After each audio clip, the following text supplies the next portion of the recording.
اللہ تعالیٰ فرماتے ہیں وَلَا تُؤْتُوا السُّفَهَاءَ أَمْوَالَكُمْ، جو کم تجربے کار لوگ ہیں ان کو ان کا مال مت پکڑاؤ. ان میں عورتیں بھی داخل ہیں.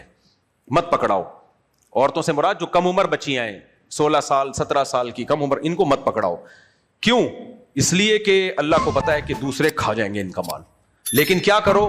اللہ کہتے ہیں ان کی بنیادی ضرورتیں اس سے پوری کرتے رہو، بنیادی ضرورتیں، لیکن ان کو بتاتے رہو قولوا لهم قولا معروفا، بتاتے رہو تمہارا اتنا پیسہ ہمارے پاس، یا گولڈ کی شکل میں، پیسہ کی شکل میں نہیں رکھیں، اس کی وراثت بتا دیں. اپنی بہن کو بڑا بھائی بتا دیں تمہاری اتنی وراثت یہ اس لاکر میں رکھی ہوئی ہے، جب تم سمجھدار ہو جاؤ گی یا تمہاری شادی ہو جائے گی، جب سمجھداری کے جو انتہائی عمر ہے، امام ابو حنیفہ کے نزدیک وہ 25 سال ہے، 25 سال کی جب تم ہو جاؤ گی تو یہ گولڈ میں تمہارے حوالے کر دوں گا. اس کو خود سے بتاؤ.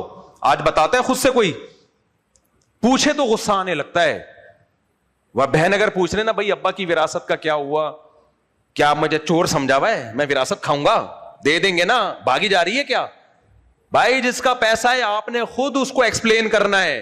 دیکھو تمہارا اتنا پیسہ ہے اس لاکر میں رکھا ہوا ہے، ابھی تمہیں اس لیے نہیں دے رہا کہ تمہیں دوسرے بیوقوف بنا کے تم سے یہ کاروبار کے نام پہ نہ چھوڑ لیں گے، لیکن یہ تمہارا رکھا ہوا ہے، یہ ہے. بار بار دوسروں کو بھی بتا دو. تو جس کا پیسہ ہے اس کو خود بتانا پڑتا ہے. اس سے بھی پتا چلا کہ آپ نے مکان کا کرایہ مالک مکان کو دینا ہے، آپ کا ایگریمنٹ ہوا تھا 5 تاریخ تک دے دوں گا، 5 تاریخ کو اگر نہیں دیا تو اس کا فون نہیں آنا چاہیے. آپ کے ذمے آپ فون کریں کہ بھائی 5 کو میں نے دینا تھا لیکن کسی وجہ سے میں لیٹ ہو گیا ہوں. یہ ہوتا ہے ہماری سوسائٹی میں. وہ خود پیچھے پڑ کے عذاب بنا دو گے، اس کو زندگی عذاب بن جائے گی.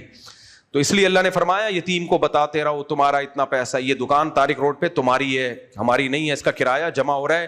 بیٹا جب تم 25 سال کے ہو جاؤ گے تھوڑا تمہیں سمجھداری آ جائے گی، تم دیکھ لو گے نا لوگوں کو ٹوپیاں کراتے ہوئے اور ٹوپیاں ہوتے ہوئے، تو پھر ہم تمہیں دیں گے. اور پھر 25 سال کے بعد ہینڈ اوور کرنا بھی لازم ہے، اس کے بعد تاخیر جائز نہیں ہے. یہ امام حنیفہ نے قید اس لیے لگائی ہے کہ اس کا بھی امکان تھا کہ لوگ اس بیس پہ پیسہ رکھ لیتے کہ تم سمجھدار نہیں ہو، اور پھر 50 سال تک کہتے رہتے تم سمجھدار نہیں ہو. تو وہ کہتے ہیں سمجھداری کی انتہائی مدت 25 سال ہے. 25 سال میں بھی اگر کوئی سمجھدار نہیں ہوا تو اب سمجھدار ہونے کے چانسز نہیں ہے. لہذا اس کا مال پھر کسی بیس پہ آپ ضبط نہیں کر سکتے، پھر اس کے حوالے کرو. ضائع کرنا ہوگا خود ہی کرے گا. آپ زیادہ فنٹر بننے کی کوشش بولو مت کرو، اب اس کے حوالے کر دو. کیونکہ میں نے یہ بھی دیکھا ہے بڑا بھائی 28 سال کے لڑکے کو بھی حوالے نہیں کر رہا ہوتا. 28 سال کا بھائی ہو گیا، نہیں بھائی تم اب بچے ہو ابھی. بھائی وہ بچہ ہے، بڑا ہے، اس کا پیسہ ہینڈ اوور کرو اس کے، وہ اپنا خود ذمہ دار ہے، اپنا ضائع کر دے گا کوئی بات نہیں، گناہگار ہوگا. تمہیں اجازت نہیں ہے کہ لاکر میں اس کا مال لے کے رکھ دو. یہ سارے حکام اللہ نے آج بیان کیے. اللہ تعالیٰ فرماتے ہیں وَابْتَلُوا الْيَتَامَىٰ حَتَّىٰ إِذَا بَلَغُوا النِّكَاحَ، پھر یتیم کو جانچتے رہو یہاں تک کہ جب وہ نکاح کی عمر کو پہنچ جائے. تو پتہ چلا بالغ ہوتے ہی نکاح کی عمر تو شروع ہو گئی، پیسوں کی عمر ابھی شروع نہیں ہے. پیسوں کی عمر کب ہے؟ آخری مدت 25 سال. تو اس سے پتہ چلتا ہے کہ خرید و فروخت کے معاملے میں سمجھداری کی عمر کچھ اور ہے، شادی کے معاملے میں سمجھداری کی عمر کچھ اور. شادی کے معاملے میں سمجھداری کی عمر بالغ ہوتے ہی. اور اسلام میں بالغ لڑکا کسے کہتے ہیں؟ جب اس کو فرسٹ ٹائم احتلام ہو، نائٹ فال جسے کہا جاتا ہے، وہ بالغ ہو گیا. اور لڑکی جب اس کو مینسز آنا شروع، تو بالغ ہوتے ہی نکاح کی عمر ہو گئی. کیوں بھائی؟ سوال پیدا ہوتا ہے کہ اللہ تعالیٰ نے مالی معاملات میں سمجھداری کی عمر ایک الگ رکھی ہے اور نکاح کی عمر اللہ نے کچھ اور رکھی. دونوں میں فرق کیا ہے؟ فرق یہ ہے کہ بالغ ہوتے ہی عورت کی طلب اور عورت سے ملاقات آپ کی جسمانی ضرورت بن جاتی ہے. جیسے بھوک کے وقت روٹی جسمانی ضرورت ہے یا نہیں ہے؟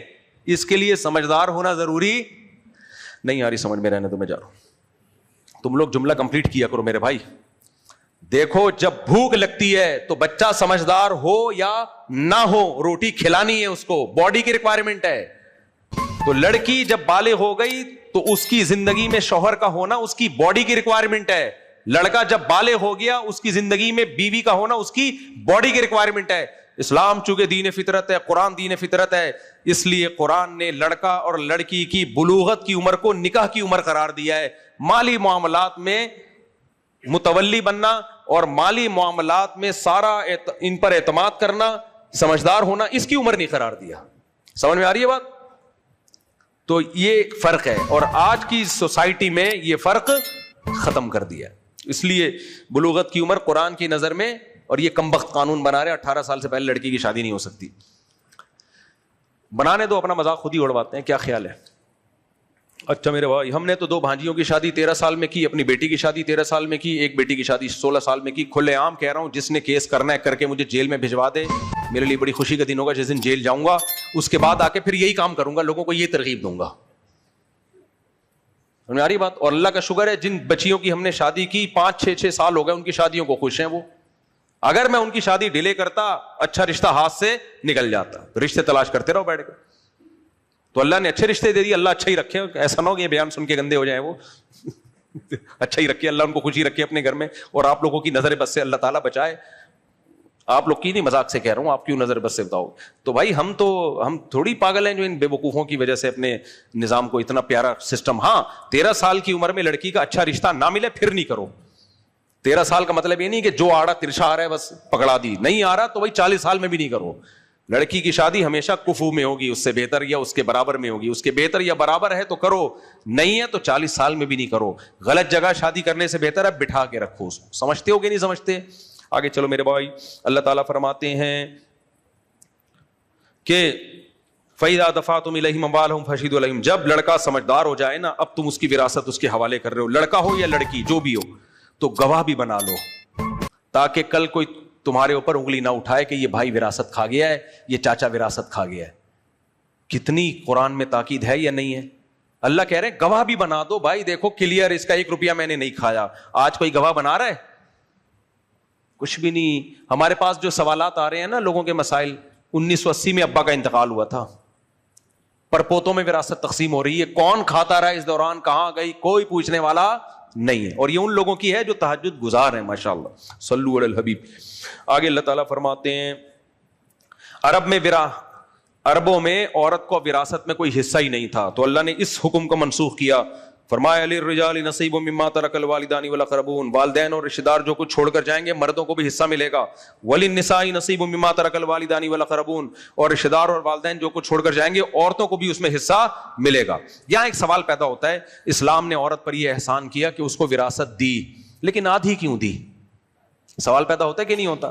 آج ہمارے جو لبرل لوگ ہیں نا, کمبخت, ان کے ہاں قانون یہ ہے کہ باپ مرے گا تو سارا گورنمنٹ کا ہے. ہاں وہ وصیت کر دے بچوں کا ہے تو پھر ٹھیک ہے. اسلام میں کیا ہے, باپ مرے گا گورنمنٹ کا نہیں ہے. اگر وہ وصیت کر کے گیا تھا نا اولاد کو نہیں ملے, پھر بھی اولاد کو ملے گا, اس میں بیٹی بھی اور بیٹا بھی. لبرل اور جو سیکولر لوگ ہیں ان کے ہاں باپ بیٹی کو وراثت سے محروم کر سکتا ہے. اسلام میں باپ اپنی بیٹی کو وراثت سے محروم نہیں کر سکتا. تو بتاؤ اسلام میں عورت کا حق زیادہ ہوا, یہ جو صبح شام کمبخت اسلام کے خلاف چیختے ہیں ان کے حق زیادہ ہوا؟ بولو نا. رہا یہ مسئلہ کہ اسلام نے آدھی وراثت دی ہے بیٹی کو. اب میں اس کو کئی بار مثال سے ایکسپلین کر چکا ہوں. ایک باپ نے 3 کروڑ روپے چھوڑے, اس کا ایک بیٹا جمشید, بیٹی جمشیدہ, آسانی کے لیے ہم ہاں لگا دیتے ہیں تاکہ نام میں مشکل نہ ہو. جمشید کو ملیں گے 2 کروڑ, جمشیدہ کو ملے گا 1 کروڑ. آئی بات سمجھ میں؟ اب دیکھو جمشیدہ پر کوئی ذمہ داری نہیں ہے مالی. جمشید کی جب شادی ہوگی محمودہ سے, جس محمودہ کو اپنے باپ سے 1 کروڑ ملا تھا, جمشید کی شادی کس سے ہو رہی ہے؟ محمودہ سے. محمودہ کو اپنے ابا سے کتنا ملا تھا؟ 1 کروڑ, اور اس کے بھائی کو ملا تھا 2 کروڑ. اب محمودہ کو ملا 1 کروڑ. جمشید کی جب شادی ہوگی مہر کا خرچہ کس پر ہوگا؟ جمشید پر. محمودہ پر ہوگا؟ نہیں. ولیمے کا خرچہ کس پر ہوگا؟ بارات تو ہے ہی نہیں نا اسلام میں. جمشید پر. محمودہ پر ہوگا؟ نہیں. بچے پیدا ہوئے, ڈیلیوری کا خرچہ کس پہ ہوگا؟ جمشید پر. محمودہ بچے پیدا کر رہی ہے اپنے, لیکن اس پہ خرچہ نہیں ہے. بچوں کی تعلیم اور بیماریاں اور خوراک وہ سارا خرچہ محمودہ پر ہے یا جمشید پر ہے؟ جمشید پر. پھر آگے بچیوں کی شادی کی ذمہ داریاں, پھر آگے بیٹوں کو پڑھانا وغیرہ وغیرہ وغیرہ. گیس بجلی کا بل جمشید پر ہے محمودہ پر ہے؟ جمشید پر.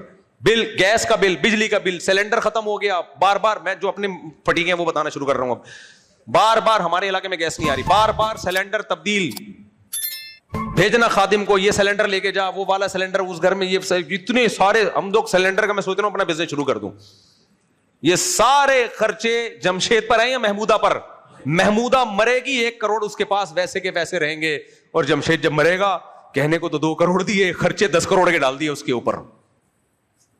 نہیں آ رہی میرا خیال ہے بات؟ تو فیور کس کو دے رہا ہے اسلام, جمشید کو یا محمودہ کو؟ محمودہ پیڑے کھانے کے علاوہ اس کا کوئی کام بولو. اب تو وہ ایک کام پہلے محمودہ کا ہوا کرتا تھا, بچے پیدا کرنا, اب تو وہ بھی ایک آدھ بچے کے بعد وہ بھی ختم. ایک ہوتا تھا کام, وہ بھی ختم ہو گیا. چلو خیر, اب وہ کیا رونا روئے آدمی بیٹھ کے, حلالی پن لگا کے رکھا ہوئے. آگے چلتے ہیں ہم.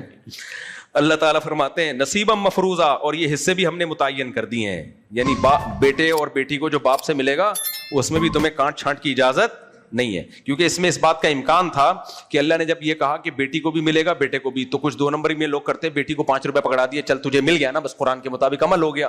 نہ اللہ کہتے ہیں نصیبا مفروضہ, وہ حصے میں نے بیان کر دیے ہیں, اسی کے حساب سے ملے گا.